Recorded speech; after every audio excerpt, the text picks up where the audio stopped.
Well, hello. Welcome back, fellow subscribers, followers, people who may have stumbled upon our video.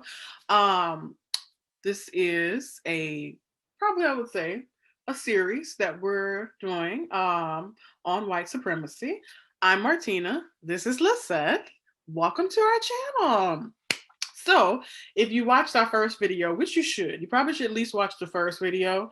Um, yes, first before you watch any other videos because it helps kind of set the premise of what we're going to be talking about in this video and the upcoming videos around white supremacy. I know that's a very broad topic, but hey, white supremacy is a very broad thing. And so Lisette and I are going to be talking about in this video COVID and how that, or how white, I can't say, girl almost said how COVID impact white supremacy. It did. I was like, how? No, it did. It did not.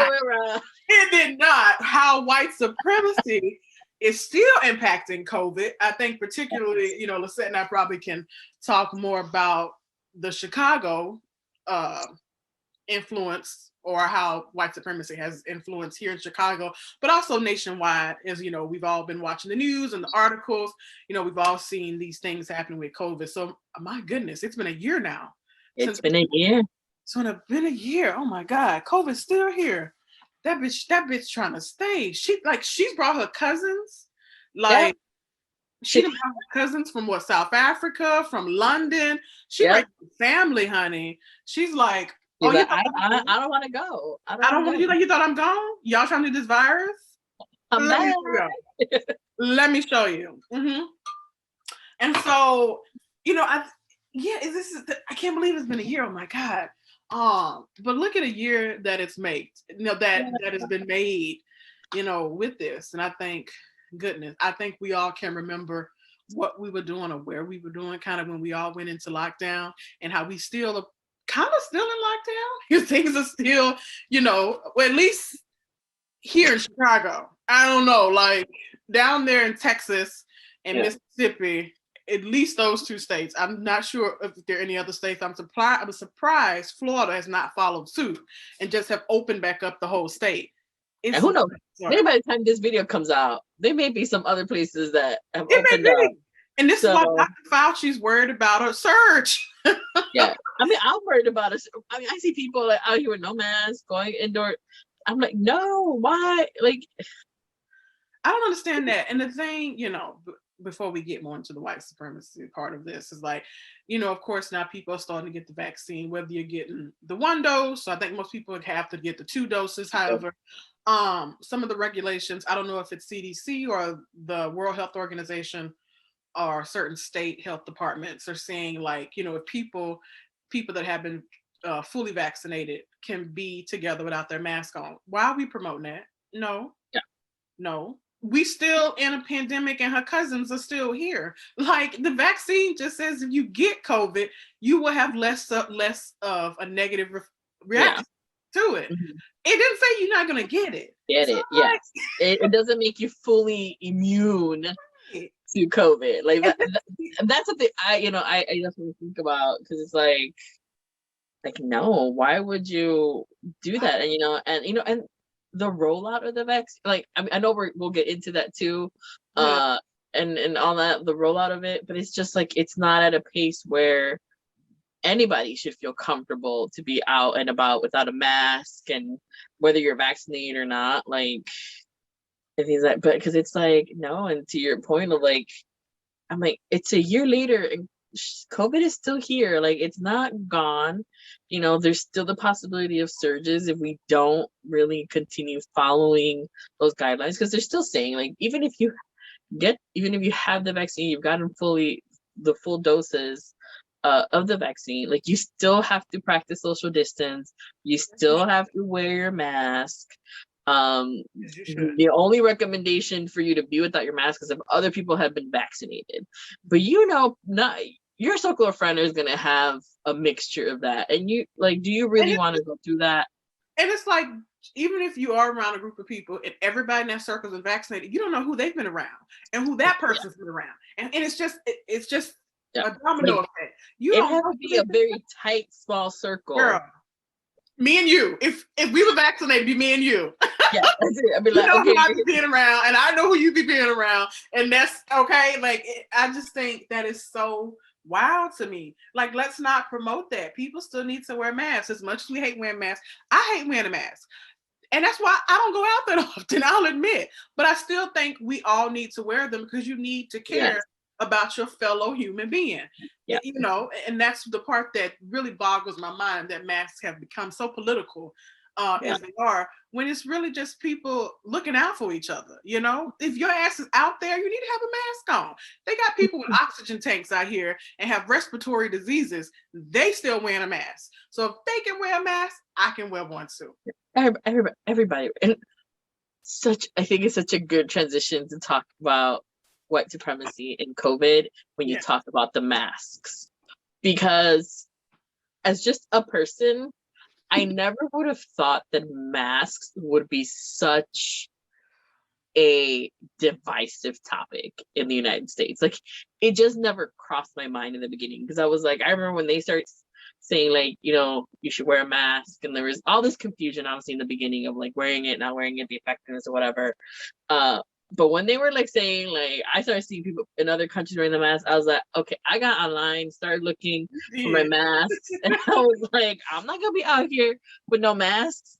I got my parents' masks and everything, and then to see it play out where it became this political thing, where it became this idea that somehow it was infringing on your rights to, like, and I'm like, what rights? Like, it's a mask that you wear It's a fucking for the mask. protection of yourself and others.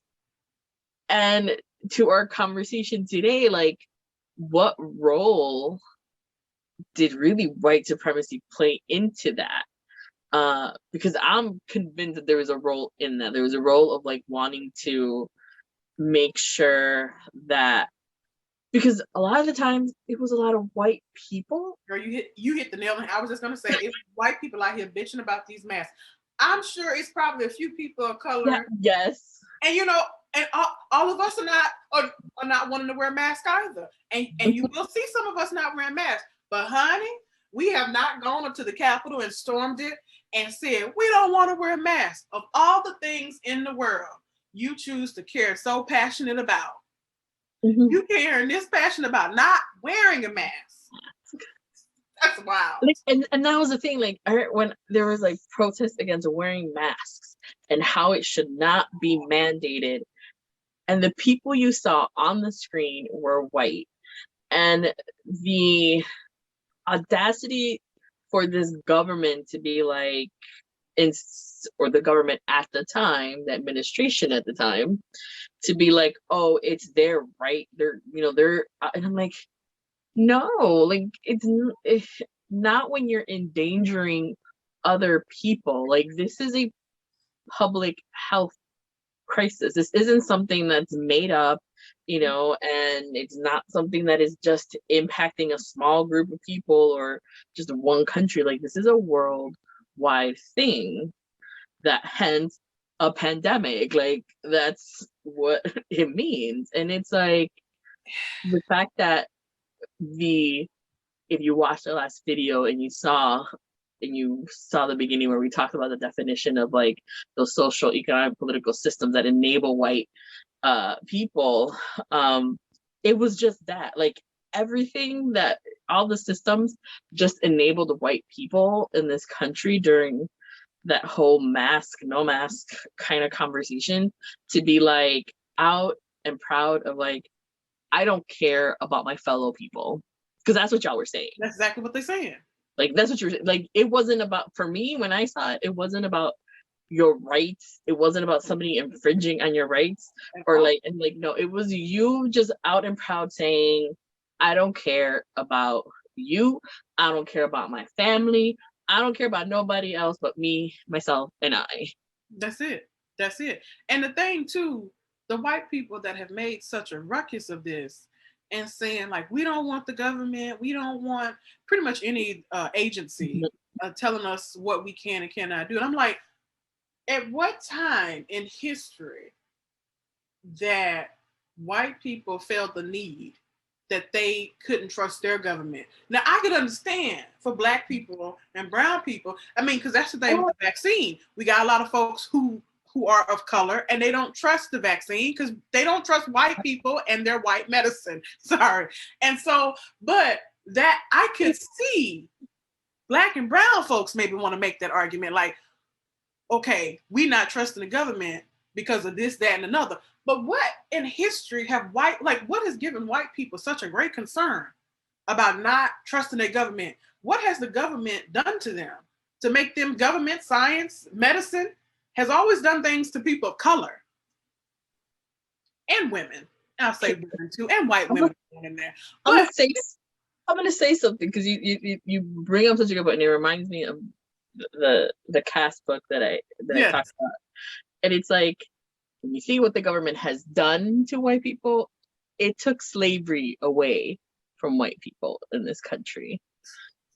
But that was Southern white people. That wasn't Northern white people. But still, who were mostly the ones that were anti-maskers in this country? Yeah. Was a lot of the Southern states. You had some people out here, but when you think about like where it stems from, this idea of like government taking something away from them or imposing something, like you gotta go back to that historical reference. The one thing that was taken away from white people, in my opinion, my perspective on this, was slavery. You know, I never thought about it like that. Let's look at that. Wait, so does she talk about that in Cass, or is this something you've kind of been like thinking on yourself? No, she talks about it, and that's why I'm trying to remember like pinpoint in the book where I read it, but also sort of like when it just triggered the thought. So I don't know if I read it or if it's something that has just been in my brain. But she does go into it a little bit. I have to go back and reread some of that, but I think it just when you brought that up, it just made me think of like the one thing that really was taken away from white people in this country. Was slavery, was dominance over other people. Dominance over other people. And I was going to say, of course, out of slavery, they had the whole Reconstruction period, which, of course, gave rise to what separate but equal, which was bullshit. Yeah. Then we have affirmative action. A lot of white people don't like that either. Which I don't even know if affirmative action is really still a thing nowadays. I don't know. But that's such an interesting point. I had not thought about that because that's true. And it's again dominion over human beings. That's what you're mad about. Is that, and it's almost just like white people just don't give a shit. They just don't, and not all of them. I'm gonna say that. Yeah, but we're not gonna be that person that generalizes. Yes, I ain't gonna generalize all white people. There's some good people. There's some bad black people. It is what it is. And they got bad apples all over the place. But we're just making the reference in terms of white supremacy. But that's such a good point that because white people are so used to, like we said, they just go about their lives. Like they don't have to worry about stuff. Like I get up in the morning, brush my teeth, do my hair. I'm out the door. I'm about to have me a good day. I may break up with my boyfriend and my girlfriend. That's the worst thing that happens to you? Shit. That's it. They don't walk out the door thinking of like, oh, if I wear this, they're gonna think that. If I do my hair this certain way, it's gonna make this. People are gonna make this assumption. Yeah, if I wear, if I'm going somewhere where it's predominantly white and I'm wearing a certain thing, they're gonna think of me a certain way. Like there's all these things that people of color have to sort of think about and walk through their minds every time that you walk out our door. Like every time I even join a Zoom meeting and I'm like, oh my god, how's my hair? Like, how's my hair that day? Like, there's days where I don't care, and if you want me on video, like, you're just gonna see my crazy hair. But then there's moments where I'm like, oh, who's gonna be in this meeting? Is there gonna be like a higher up, or something like that? And it's sort of like how do we do that? How do we really be able to function, because white people don't have to think that through. And when you think about that mask thing, it's like it's a privilege that you're not even acknowledging that you have, because nobody's gonna, argue with you. You had at the time you had a president who was supportive of that. Like he didn't want to wear a mask. Like he went through his whole presidency, like that whole year, saying like not wanting to, whether it was for appearances, whether because it was election year and all that thing, but it was just in full display white supremacy around masks. And it was just like, really? It's really, Like, that's what you choose. You want to fight about. You want yeah, to fight about not wearing a mask. Okay. Okay. That's what you want to fight about because there's nothing else to fight. I guess, it also goes to show these people that fight about the mask, I don't think they got nothing else going on. I just think this is what they want to choose to focus in on some masks and try to tie it to the Bill of Rights, the fucking Constitution. Okay, again, that's okay. That's what you want to focus on. Okay. Okay, it's a little weird, but okay. But I think oh my God, this is such a good conversation. Because, just talking about the slavery aspect of this too. yeah, and again, like I'll do my due diligence and go back and see where that's touched on in the book, or just even do some more research on it. But it just really made, when you said that, it made me think of like, well, the one thing the government has done that I know, right, like that I can pinpoint and reference that is major is definitely that, like, hey, we wanted to abolish slavery and we took that, and I mean the ramifications of that continue to this day.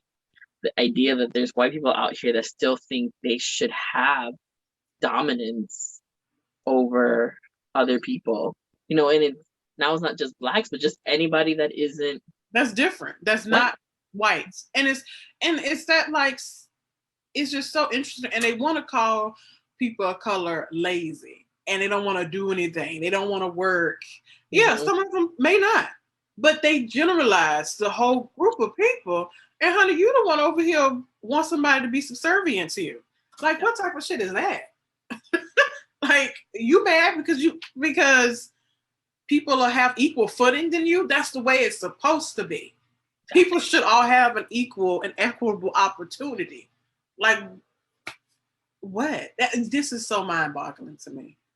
This is so mind-boggling. Yeah, and to think that a mask had so much power politically because the white supremacists in our country pushed that agenda. I mean, they pushed it to no end of like, I mean, they really did. Like, I mean, like I said, the last administration made it such a thing where it's like you then started kind of questioning experts. You had people questioning experts in public health field, doctors. Like, you really pushed this agenda, and it, again, to my knowledge and my view and from what I saw in my little space of 2020, a lot of that was driven by white people. Yep. White men primarily, and then you have the white women coming behind that. And it's like, how do you not recognize that you were just using this dominance that you had and this, this white supremacist systems that are in place? Like, you use that to have people think that masks were bad, an agenda from the government to make you, for lack of a better word, a slave to the system. Like, I would love to be able to sit down. I may regret saying this, but I would like to sit down with somebody who identifies as a white supremacist, because I don't know if we'll get anywhere, and I hope violence will not ensue. But I would think, I would just, because again, I'm so interested in this, like. And I'm talking about not one of these dumbass white supremacies. I'm talking about like a scholar, because they out there, these white people who hiding behind these veils. A scholar, or somebody who this what they believe. I would really like to know, because how do you justify this much hatred? Why is that okay? Like, that's all I look at white supremacy at, is that it is hating someone for the color of their skin, which you can't change the color you are. So you hating somebody for something that they can't change, and that you decided they're inferior to you. Like where, like why? It's just so interesting. And I think, we are continuing to see, I think especially with the vaccine rollout. Although I will say here in Chicago, I know the city has really tried to prioritize neighborhoods that have been the most hit. Yeah. Which I think is a great thing, as they should be. I will say that is something I think that has gone right. And for all my emergency preparedness people out there, where y'all at? I need some comments, because the city I was talking about this last night. We were. And I just wonder, like, for the methods that are in place for emergency preparedness, I bet that's white supremacy mindset too. Like, what? Like, I'm just like, how we in this a year? The vaccine rollout has been a real mess, though I will say. And like, where are the emergency preparedness people at? Like, I need to know, like, why were y'all not prepared better than this? And I'm saying this because I'm not trying to judge someone, because I could not imagine trying to be some of these leaders or people up here trying to be these COVID experts and trying to figure this shit out. It's no judgment, but at the same time, I'm like, is this all we got? Are we supposed to be the greatest country in the world? And this is what we got for emergency preparedness? Yeah. Like, this is a problem. This is a problem. Because you made me think of, like, when you mentioned like white supremacy and the play it has in sort of that system, like the fact that that maybe you don't think about how this rollout would happen within our Black and brown communities, because it's not thought about. Like, it's such a different approach. Like, I think about things that I've seen in my neighborhood, or people trying to get people to get the vaccine and get these appointments filled, and I'm like, man, it's been like 4 weeks since y'all announced these, and you still haven't filled up all of your appointment slots. Given that there's thousands of people in these neighborhoods, like in our neighborhoods, there's thousands of people in each one of them. And I'm like, these appointment slots should be filled. But to me, and this from coming of a community member, like, if I wasn't connected, whether it's social media or anything, like, I wouldn't hear about or see any announcements around like the vaccine being available at this place or at this, thing. But it just seems like it's a system that caters to people that have access to the internet, that have access to technology, that have not just access, but the knowledge and the know-how on how to navigate those tools. And it's like, and I'm like, like, having to help my parents navigate that whole thing. Like, I'm the one that has to do it, because they're like, how do I even like do this, or how do I find out? And it's like, you're just kind of looking through that, and it's like, yeah, like, I can see it, because you're not thinking about what really is happening at that community level of what people have access to, and how much money are you putting into those, or into campaigns and marketing. Like, Jesus, I can imagine millions of dollars are going into that. And then they're not reaching the people that you want them to.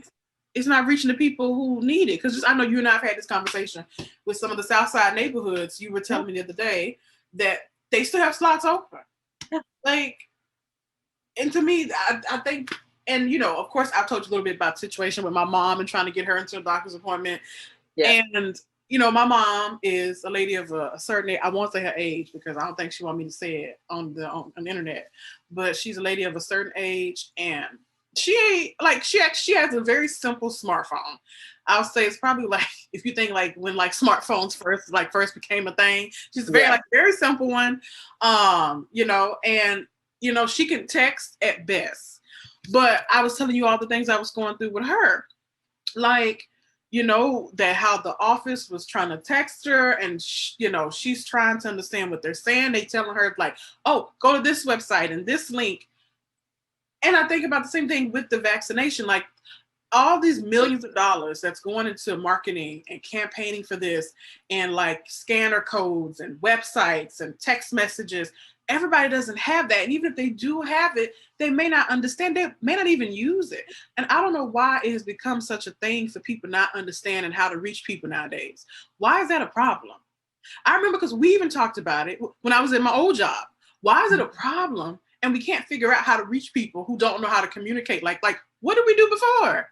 What did we do before cell phones and iPads? Before Zoom. Before all of them, WebEx, whomever. Like, what did we do? Like, it's not like, I understand. I think it comes back to that trust factor too, which we always talk about within our communities. If people may not have all this technology and whatnot, a lot of them are here probably in church. It could be the grocery store. It can be the daycare center. It could be the barbershop. It can just be word of mouth. You might hear somebody talking about it. Like, that's just like old school ways of doing stuff. And like, I think the public health professionals, medicine, the scientists, they really just need to make better usage of really how do you want to connect with these organizations? Understand their level. Like, it's one thing to have boots on the ground and people there, but folks don't want you coming into their community, like trying to get them vaccinated when you don't come there any other time. So you want me to get vaccinated for you? Like for me, like, who am I getting vaccinated for? Like, why are you here now when you weren't here 2 years ago when like a shooting happened? Like, you're here now? Like, for what? And then when you think about the response to COVID and the lack of support systems that were in place during those very awful beginning months of the virus hitting the United States, and and the long-term effects that we still see to this day, unemployment rates, people just, all these things, and the lack of support that a lot of Black and Brown communities didn't have to begin with. Like, the government failed its people, and it wasn't just Black and Brown communities, it failed the whole country. Like, I am 100% that. And I think, like, obviously, like, our topic of like what white supremacy is, like, and that's the thing, like, white supremacy will have you believe that everything is fine, that capitalism is the way to go. Like, we just need to get back to, open the business. We need to get these things, all these things in place. But it's like, it will have you believe that helping other people during a pandemic, during one of like the terrible times of, in history for us, like, not just in the United States, but in the world, like, will have you think that it's not something we should do because they're less than, because those that would benefit are less than, the dominant, majority, or whatever you want to call it. And it's like, and it comes back to, not to cut you, but it comes back to wanting to have ownership of other people. Why should we have to help people? Why should I have to care about somebody else? Okay, that's what I'm gonna say. Go back to you.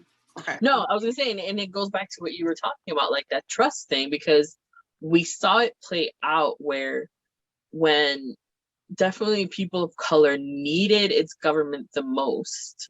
When we saw the rates of infection, when we saw the rates of unemployment really impacting our communities, the government just failed. And it failed because of white supremacist systems, because it all just it's set up to not, it's designed to not help people of color. And we saw it played out 2020. Like, when we get into obviously the other things that happened in 2020,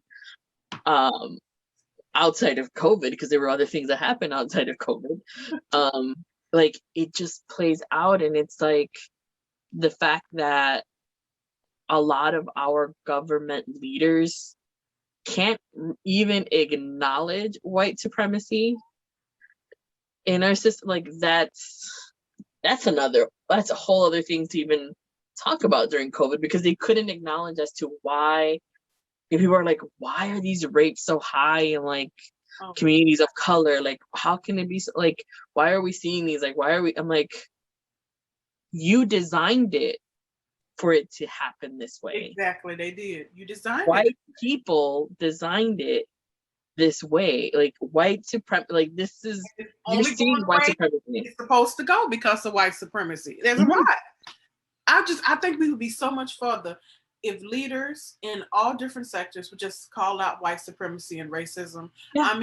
I'm starting to see even now with this company that I work at now, the newer one, they are trying to start calling it out. I think more white centric organizations, but there's Mm-hmm. still so much way to go. I think like, and people are so afraid of like fucking up their money, fucking up a connection. But sometimes, Mm-hmm. I mean, I get it. But then all that's rooted in white supremacy too. Why should you worry about that when you really need to worry about helping people?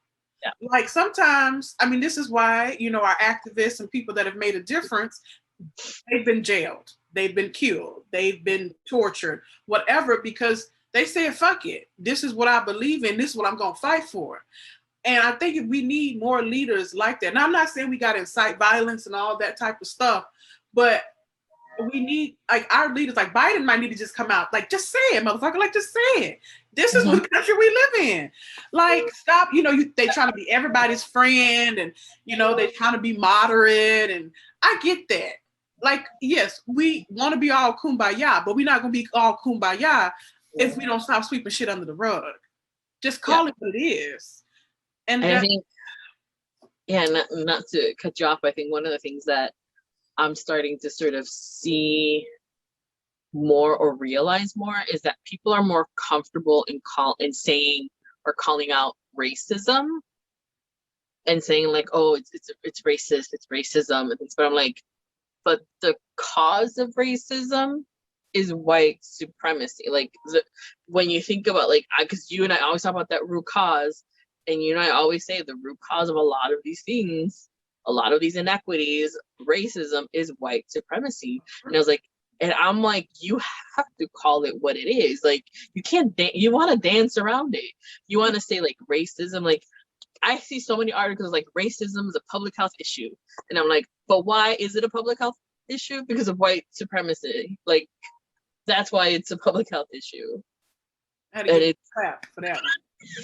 but it's just, and no, so I'm like, people I think are more comfortable in talking about like racism or sort of making the connection to racism than they are about calling white supremacy. And it's because most of the people that are in power are white.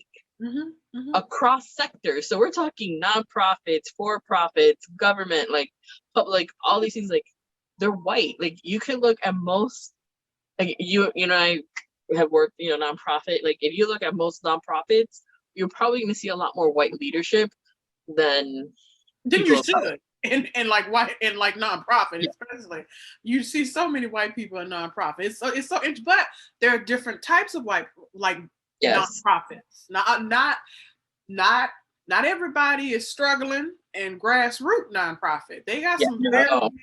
long-standing profitable, and when I say profitable, obviously not that, because they are 501c3, but they are very rich in resources. Mm-hmm. They have the means, some of them do, but still, oftentimes, it's still that thread of white supremacy. And I almost feel like white supremacy threads much deeper in nonprofits than it does.